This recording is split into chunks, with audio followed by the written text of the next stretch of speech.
Good morning and welcome to our last webinar of 2022. And today we're going to be looking at 2023 and planning for the year ahead.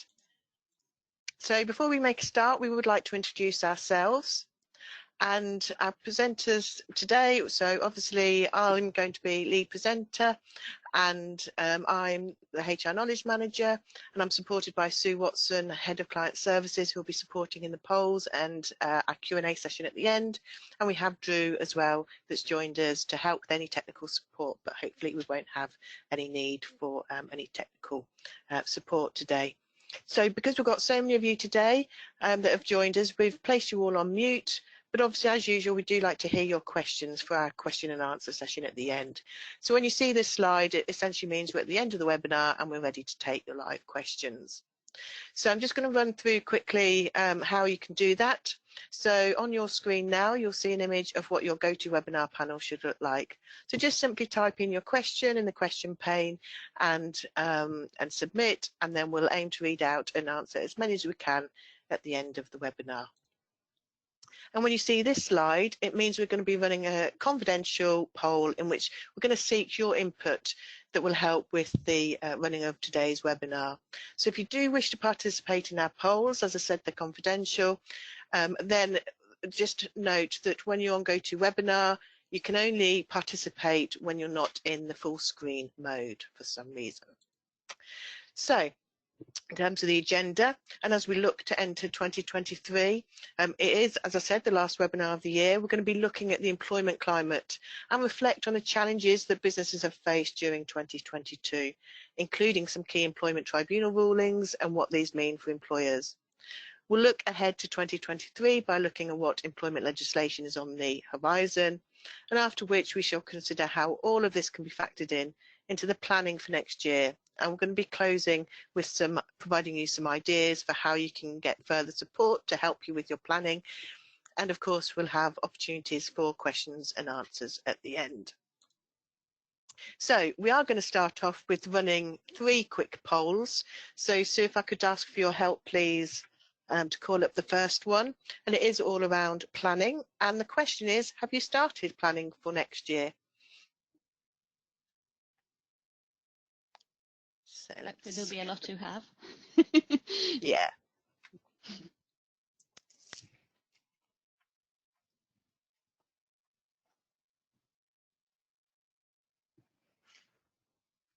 Okay, I think we're there now. Let's close that poll and share the results. There you go. So. Okay, so fantastic. So 67% of you have. So hopefully today's webinar will reinforce what you've already considered for your planning for next year. And obviously those that haven't, 33% of you, I hope you find today's webinar helpful and will give you some ideas as to what you can start thinking about for planning for next year. So thank you for that. And then our second poll is around, do you feel confident in knowing what the employment challenges and potential employment changes are for 2023?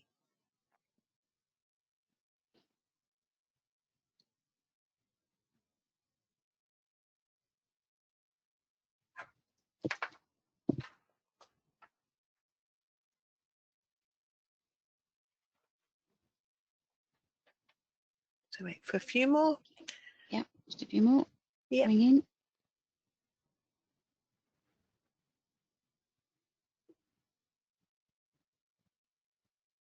Okay, I'll close that poll. Okay. Lovely, thank you. Share results. There you go. So brilliant, thank you. So so for the 4% of you, hopefully you'll still find today's webinar helpful and you'll pick up some additional items perhaps that you can think about for your planning. And of course, for the rest of you that have got a little bit have a little bit of confidence, or you're not clear on the challenges, and obviously fingers crossed, hopefully today will help you for next year. So thank you for that. Okay, I'll hide that and one. Then our third and final poll before we get going, and it's really around to understand what's been your most significant challenge so far in terms of employment? Is it the ability to recruit, redundancies, cost of living, or if it's something else, perhaps you could let us know, if you like, in the question pane, or just by dropping a note in there as to what the significant challenge is. I think we mean 2022 as well in that question, don't we? I do. If I put 2023. As we've time travelled.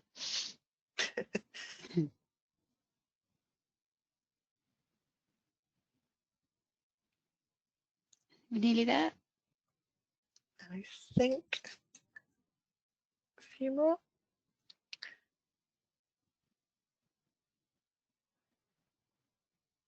Okay, there we go. Yeah. Use that poll and share the results. There you go. Okay, yeah. So I think the ability to recruit, it has been a massive challenge, hasn't it, for many businesses in terms of this year.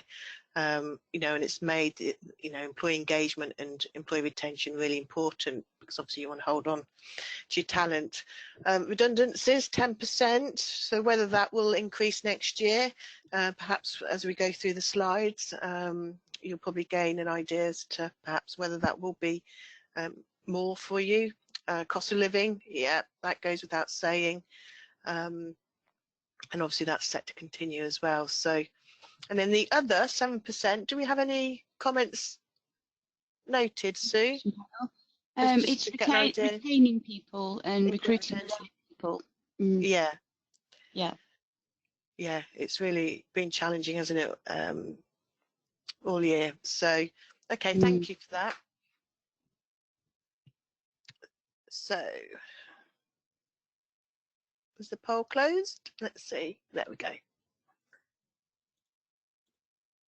So, we'll begin by considering the employment climate, first of all, of 2022. And I think it's fair to say that it has been volatile, and it's going to continue to be so, unfortunately. And it's been due to obviously significant domestic and global influences. And if we think about COVID-19, you know, for many businesses, they're still recovering and rebuilding from that pandemic. You know, and we still are living with COVID-19, aren't we? And there's also been uncertainty on the future of UK economic policies, simply because of the changes that we've seen in the UK government, predominantly in the second half of this year. We're also fully aware and experiencing the significant rise in the cost of living, which is impacting employees massively, but also impacting businesses too. And if we're not already in one, then we're probably going to be likely entering that recession that they talk about.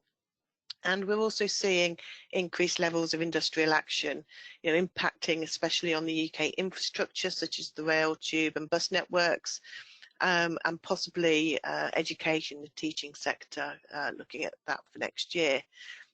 And lastly, we've had 2 major case rulings published which impact on how employers must manage holiday pay. And that's the Pimlico case and the Harper Trust, which I'm sure you've all heard of. So there's been a lot of domestic and, as I say, global influences that's made or influenced the employment climate.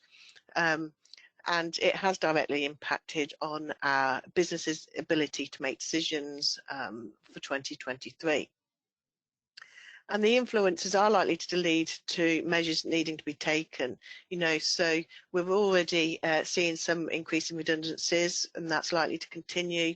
We're seeing operating costs increase through the higher energy costs, even rental prices, you know, costs are just going up in all aspects of business and living. And from a cost saving perspective, employers are thinking about, you know, how can they make those cost savings, you know, whether it's from redundancies, putting a freeze on recruitment, expenditure, and pay rises. And of course, we're seeing wages stagnate, and, you know, having that is going to influence employees personally, isn't it, on whether there's a need for them to go out looking for new employment that perhaps will give them increased wage or benefits. So employee retention is obviously going to be vital as we move forward. Disruption to the businesses, of course, because of industrial action, And as I said, we've seen case rulings over the year that impact both financially and the administrative implications on managing holiday pay. And we continue to live with COVID. So we have to be mindful of COVID still as we continue to live with it and take that risk management approach, and bear in mind our employees that may be vulnerable, and particularly vulnerable and high risk to the virus. So, and I think finally, we must support employees' mental health. Mental health is on the rise for all of the reasons that we've spoken about. And so looking forward to 2023, these are the kind of the employment climate we have to think about and work with moving forward. So as a summary, I would say the issues we still need to continue looking forward to are the increase in mental ill health, continued industrial action, increased employer costs, further redundancies and job insecurity, and employment law developments, which there are, as it stands, predictions for significant changes to our legislation. And I know this all sounds very doom and gloom, but obviously it's appropriate to put in plans in place to mitigate the issues that come about from these areas. And so talking them through and acknowledge them are really important as part of your planning and preparing for next year.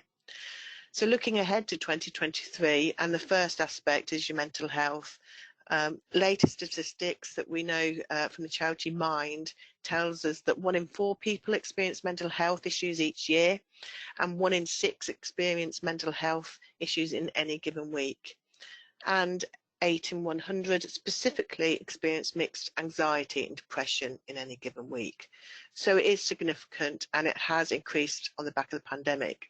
And we know from very recent data published by the Health and Safety Executive that there were 1.8 million work-related ill health cases in 2021/22, and of those, 0.9 million work-related ill health cases related to stress, depression, or anxiety. And of course, so it makes it really vital and important for employees to be factoring that into their planning for next year and how they can support their employees so that you can reduce any potential risk of absence, short and long term, and safeguard and have that duty of care towards your employees. And I think if we were to guess what the leading reasons are for increased mental ill health, I think it would be fair to say factors such as the cost of living crisis, job insecurity, and also personal pressures that employees are facing outside of work would be the leading reasons. And from an employment perspective, and as we know from the Health and Safety Executive in their recent data that they've published, we actually do know the main reasons for mental health, ill health, are related to workload, tight deadlines, too much pressure, as well as too much responsibility. And so understanding these are going to be important as well to factor in and be mindful of when you're looking as to how you can support your employees moving forward, especially, as I said, for helping to avoid and mitigate against absenteeism and helping with employee retention as well.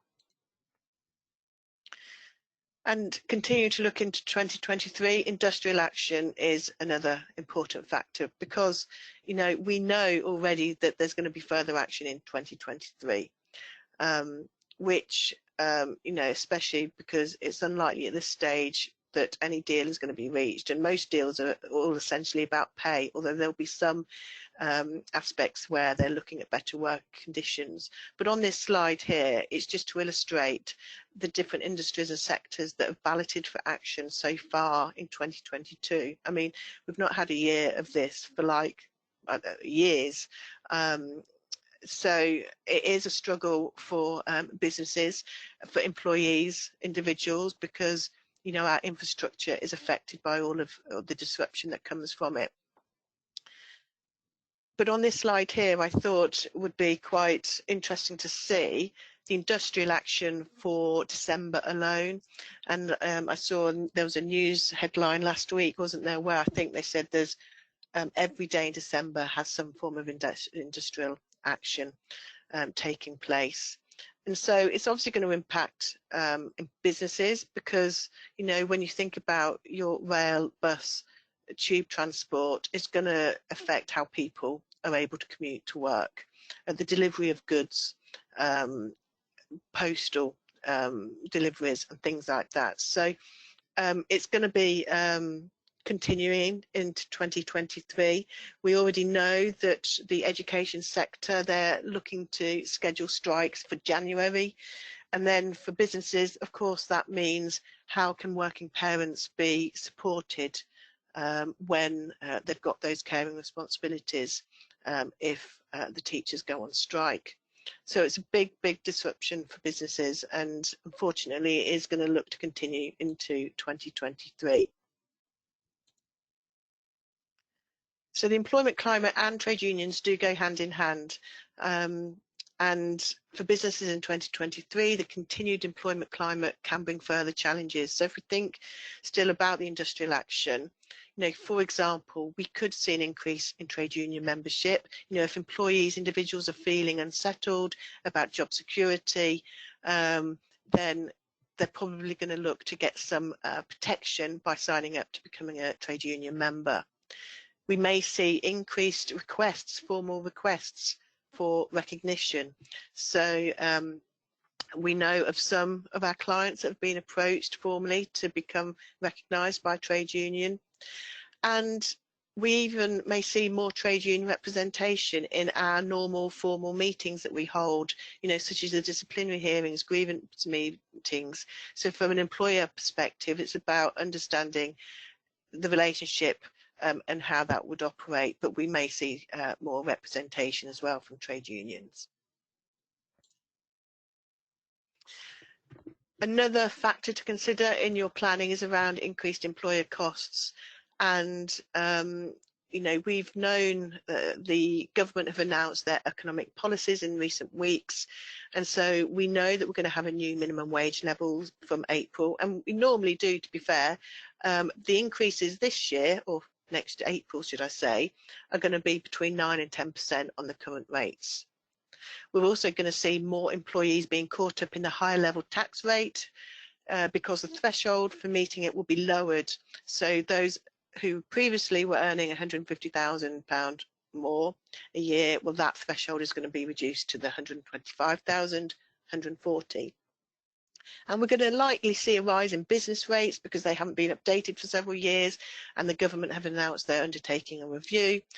And corporation tax will be increasing by 6% in April, going from 19% to 25%. And communicated, announced last week, at the end of last week, we're also going to see increases to statutory rates. So your maternity, adoption, paternity, sick pay, they're going to be increased to by 10%. So there's a lot of financial changes coming. And so from a budget point of view, it's going to be vital that you set your budgets and review any if you've already got them in place. So I've spoken about redundancies, and on this slide here, it's illustrating to you how redundancies have evolved over 2022. And obviously, with the increased employment costs, you know, whether a business can absorb them or not will obviously depend on each business, but it could trigger employees needing to review their organisational structure and their operations from an affordability perspective. So we did see in 2022 redundancies rise from around September onwards. They had peaked earlier in the year, around January, February, then they reached record lows, but then they're starting to rise again. And so there's this upward trend. As reported by the Office for National Statistics, and the current rate is 2.7 per 1,000 employees. So employers may well be thinking about the need to restructure, and therefore if there's a need to make redundancies or even take other measures such as short-term working, statutory layoffs. Of course, with these last two measures, there needs to be that contractual clause within the contract of employment to allow it. But as I said, the levels of redundancies do seem to be on the upward trend, and they're potentially going to be continuing into 2023. If we think about employment law, we're going to see some significant developments.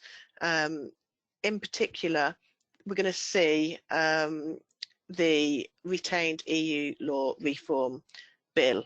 Now, that's going to be significant because it's going to be around our legislation as it currently stands is underpinned by European legislation as well as EU case rulings. So there's going to be some developments on that which I'll come into. There's also going to be a new code of practice and tighter laws on harassment in the workplace as a result of the International Labour Organisation's Violence and Harassment Convention. And we have two key Supreme Court hearings that are due next year that deal with employment status and agency workers. And if we look at those cases, then the first case, the HMRC, that's about examining whether there was sufficient mutuality of obligation and control in the individual contracts for them to be deemed contracts of employment rather than self-employed contractors, and therefore do they have the status of being a worker? And therefore, if they are, then obviously the implications from the employment rights that they would gain. And the second case is about considering whether agency workers, are they legally entitled to be notified about internal job vacancies and have that right to apply for? So that will be interesting. And as I said, they're scheduled for 2023. And so we'll see some output from those. But going back to the EU retained EU law bill, it means if it's passed, 2023 is going to see potentially the most significant change to UK employment law in decades, because this fairly new published bill, it came in around September, which if passed will abolish all employment legislation that's based on EU laws, as I mentioned a moment ago, as well as any of our legislation that's underpinned by case rulings.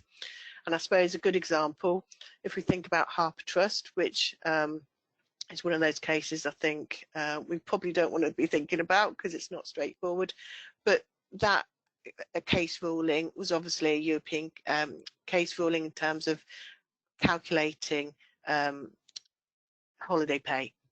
So it means we'll either see changes being made or laws being abolished, and that will include regulations such as your TUPE, part-time worker regulations, working time regulations, agency worker rights, as well as some family-friendly rights too. They're all at risk of being abolished or amended.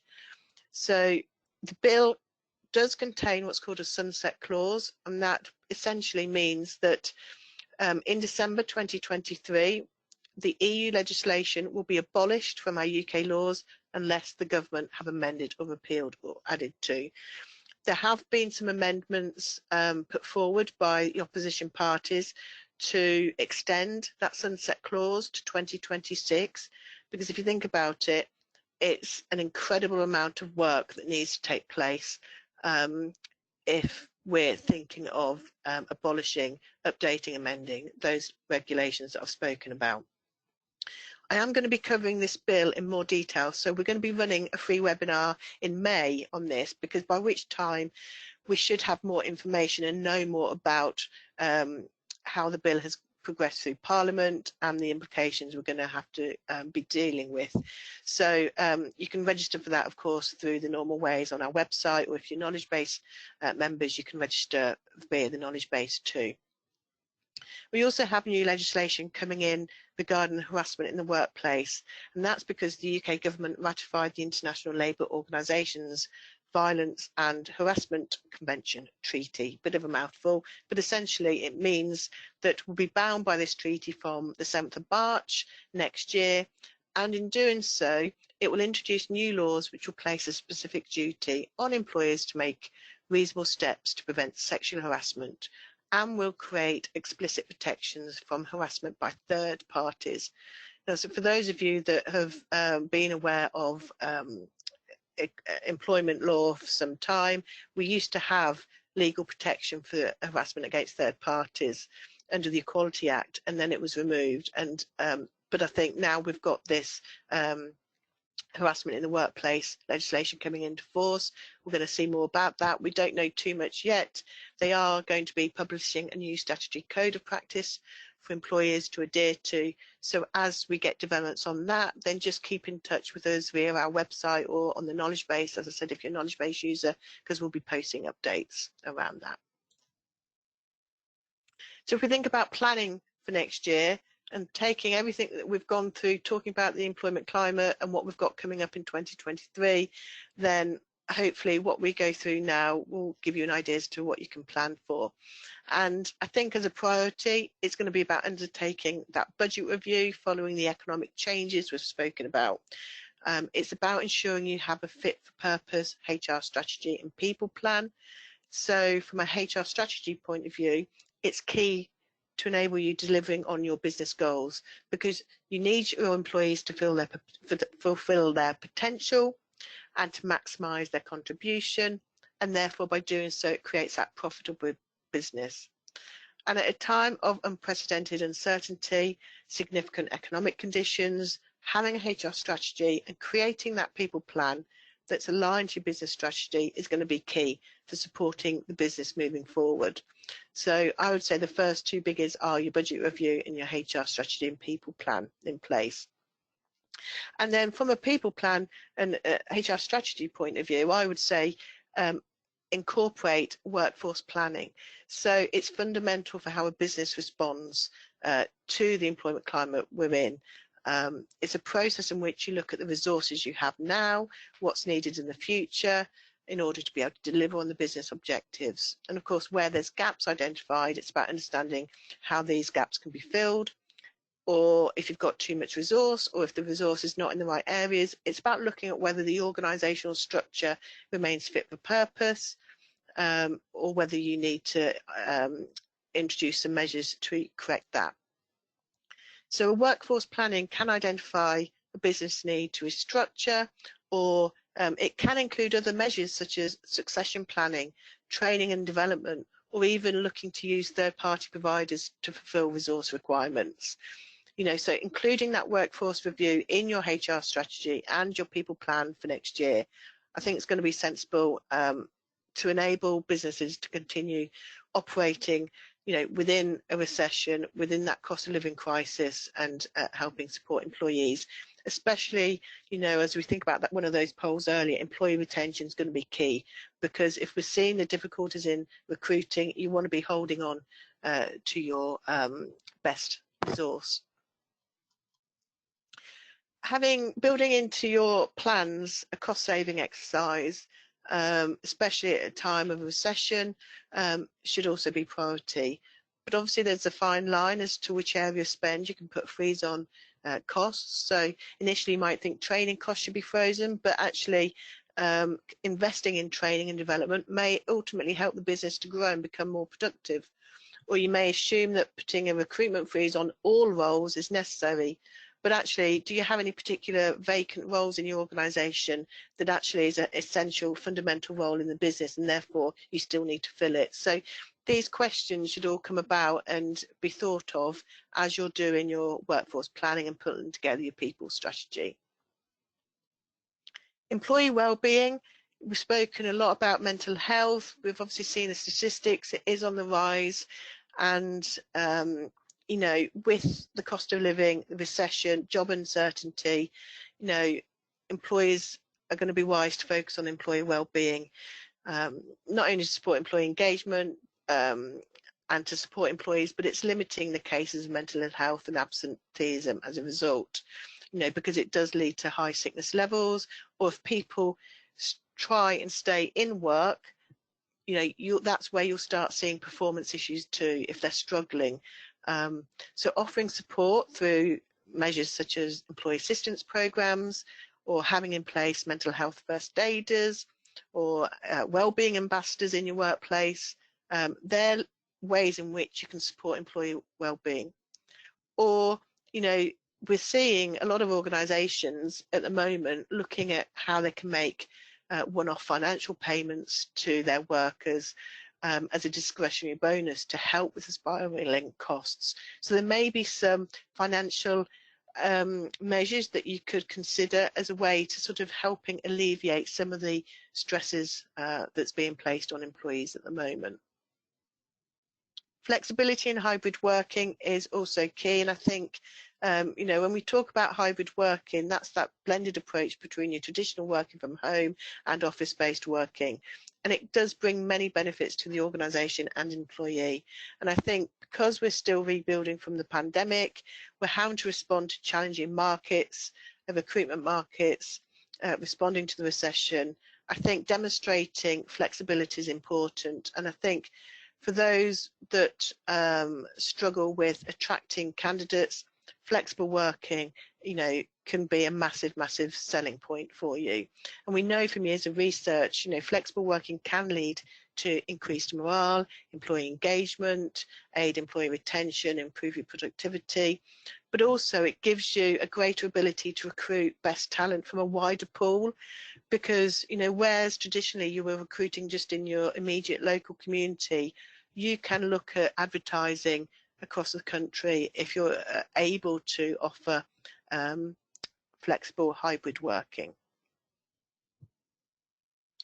And I think finally, planning the rollout of changing employment legislation is important, especially with the EU reform bill, because it's going to potentially change so many of our key processes and policies that we've relied on for so many years, for decades.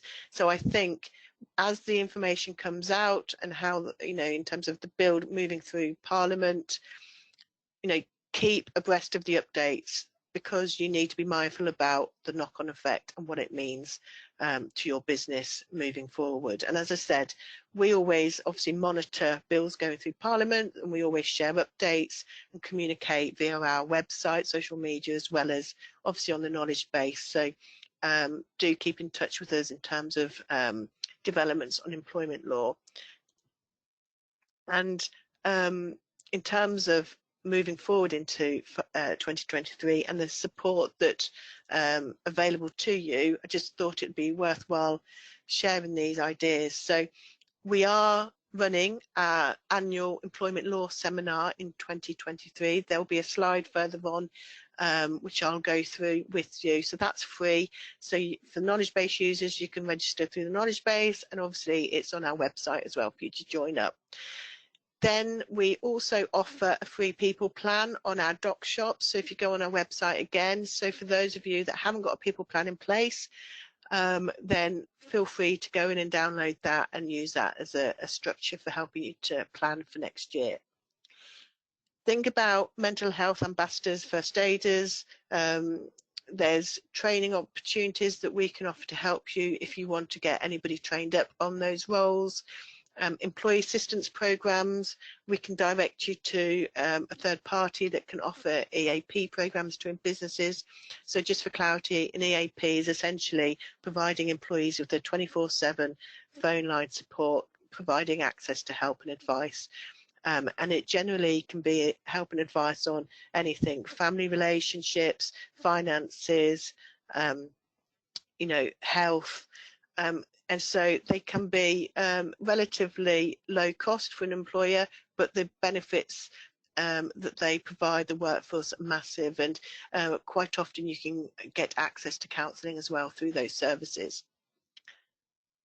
And then think about employee opinion surveys. So, you know, we want to ensure employee retention remains high, and so carrying out those employee opinion surveys periodically, it helps you just keep an understanding of, you know, how your workforce is feeling throughout the year. And they can be carried out monthly, quarterly, half yearly, you know, whatever you feel is appropriate for your workplace. But they are good tools in which you can get that pulse check to see how everybody's feeling, and it can help you in your planning and thinking about whether you need to make any tweaks to any of your plans.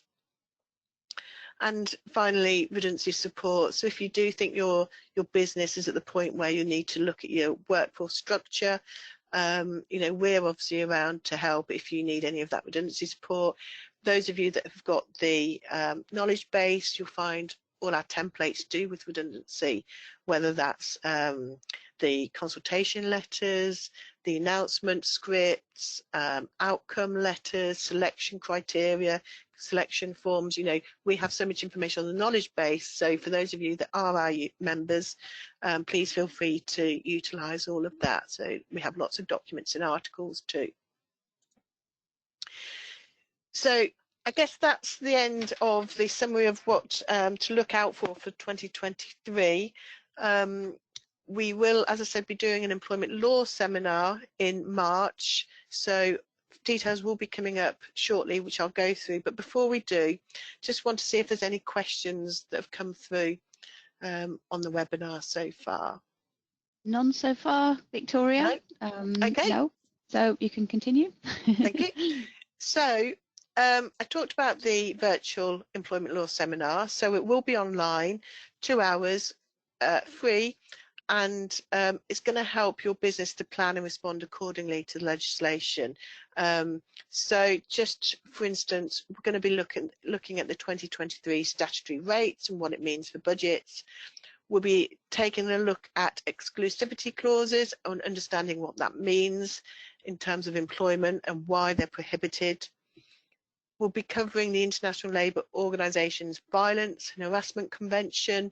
We'll obviously know more by then, so we'll be taking you through that. And of course, a big part of it will be about the retained EU law reform bill and what it's likely to mean for employers. We've had significant case rulings in 2022 to do with holiday pay, and that includes how to calculate holiday pay for those with irregular hours following the Harper Trust. So we're going to be looking at that and giving you some practical examples of how you can manage that on the back of that ruling that came through. We're going to be looking at other case rulings, for example, on employment status that I've spoken about on the webinar, such as the agency workers and as well. So there'll be lots that we go through. It'll be as interactive so that we get engagement in it to make it obviously of interest for everybody, just as if it was an in-person event. So please sign up and you know, join our event there. It's in March. Training courses, just as usual, we like to just let everybody know what we have available. So there's a lot of here on the screen that you can see, whether it's communication skills, leading teams, handling difficult conversations, and obviously from a HR specific perspective, we have equality, diversity, inclusion, grievances, disciplinaries, employment law. So there's lots of training courses that we can run and operate. And of course, we're accredited to run ILM level 3 and ILM level 5. So please do get in touch. And as you can see, we have the QR code there to find out more about the 2023 dates. Training courses from a health and safety perspective, we know that we have a level 2 in health and safety in February and a level 2 in emergency first aid in March. And obviously there's a lot more that we can offer: fire safety, food safety, and I've spoken about mental health first aiders. We can run a level 2 qualification, and we have a safeguarding course, mental health ambassadors and safeguarding ambassadors too. So please do get in touch. Again, there's a QR code just to help you with getting access to how you can find out more about that information. The webinars, so obviously today is the last one of 2022. We're going to start January on a more positive note, I would say, and we're looking at reward and recognition strategies and how you can help retain your employees and make your business profitable through those strategies. So that's on the 12th of January. All our webinars start at 10 o'clock. And then as we move into February, we're going to look at 10 key areas for managing people in 2023 and beyond. And we're then looking at, in March, 5 key considerations when employment ends. And then we're running a return to work interviews, why do them webinar. And then, as I said earlier, we're running an EU law reform bill in May. And as I said, by which point we should have more information from the government, how it's progressed through Parliament, and we'll be able to talk you through and what it means from a business perspective. And there's just one final poll that we would like to run just before we end our webinar, and that's whether you'd like to find out more information about our services, whether it's HR services, health and safety, access to our HR knowledge base that I've sort of referenced throughout, payroll, or even training. So please do vote if there's anything that you would like to find out more about. So the poll is open.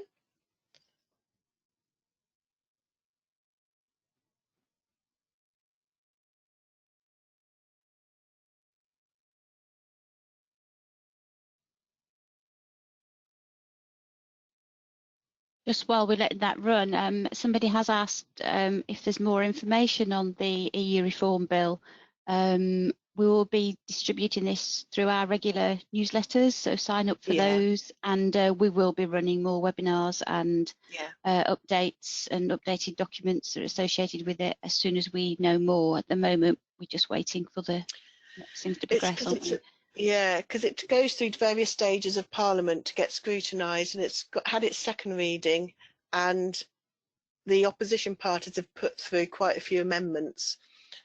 If you're a knowledge base user, we do put latest news on our knowledge base, and obviously if you're not, then obviously you can get, like Sue says, through our main website. So what I tend to do is whenever there's a development, because I'm always monitoring it, I'll post an update on both the website and the knowledge base. So just keep in touch with us and you'll be kept up to date.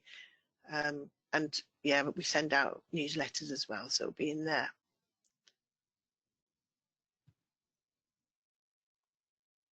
Okay, is that the end of the poll? Yep, I've handed it back to you. Thank you. Yep. Well, and that brings us to the final slide, and to say for our final webinar, thank you so much for coming along today, and thank you for joining us throughout 2022 on our webinars. We've run a lot, haven't we, Sue? And we hope that you join us in 2023 for all our future webinars too. But to wish you all a happy Christmas and all the best for 2023. And thank you to Drew and Sue for helping on the webinar. Thank you. Thank you.